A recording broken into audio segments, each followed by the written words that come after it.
One of the most common questions I get when I'm supporting PCs and sometimes Macintoshes is what's the difference between viruses and spyware?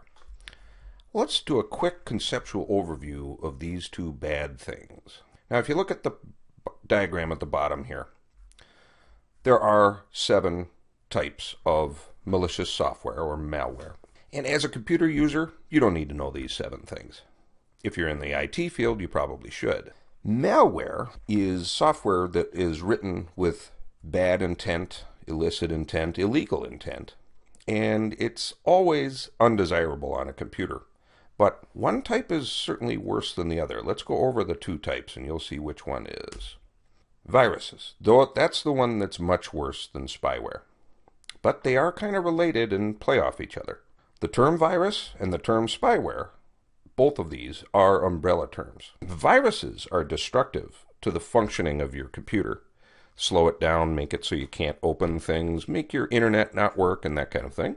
They can be, more rarely, damaging to the data on your computer or make your data inaccessible. All it takes is one virus, and you can have your computer not work at all, and they're very difficult to remove in comparison to spyware. Now, technically, the term spyware means software that sits on your computer and tracks your activities and your surfing habits and sends this kind of data to bad people. Whereas adware, which typically comes under the umbrella term spyware, causes browser hijacks which makes stupid websites pop up.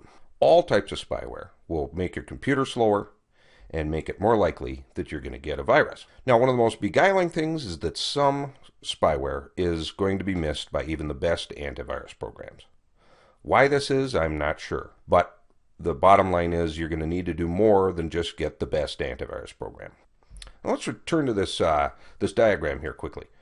If you look at the top left, you've got one thing that's basically having its way with a computer. It's destructive, so you know it's a virus.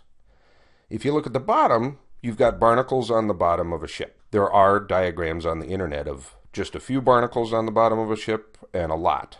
If you get a lot, you're going to have a major problem. But spyware generally is annoying and cumulative. Guess what else is? Plaque on your teeth. Now this begs the question, how do you avoid and clean up malware? The most important and complex thing you have to do is legitimate updates. Doing them isn't that complex, but knowing the difference between legitimate and illegitimate updates is. And sadly, that's your job as a computer user, knowing the difference. You also need to use good antivirus. Almost any antivirus is better than none, but you should use as good antivirus as you can. What constitutes good antivirus?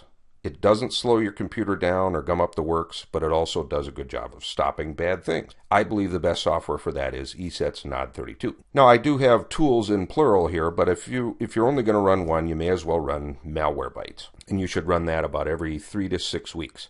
This is an example of a program that takes up where even really good antivirus like NOD32 leaves off. Now, another complex subject is surfing habits. What do good surfing habits entail? Well, 2 main things to keep in mind are stay out of the bad neighborhoods on the internet, and number 2, don't be click happy.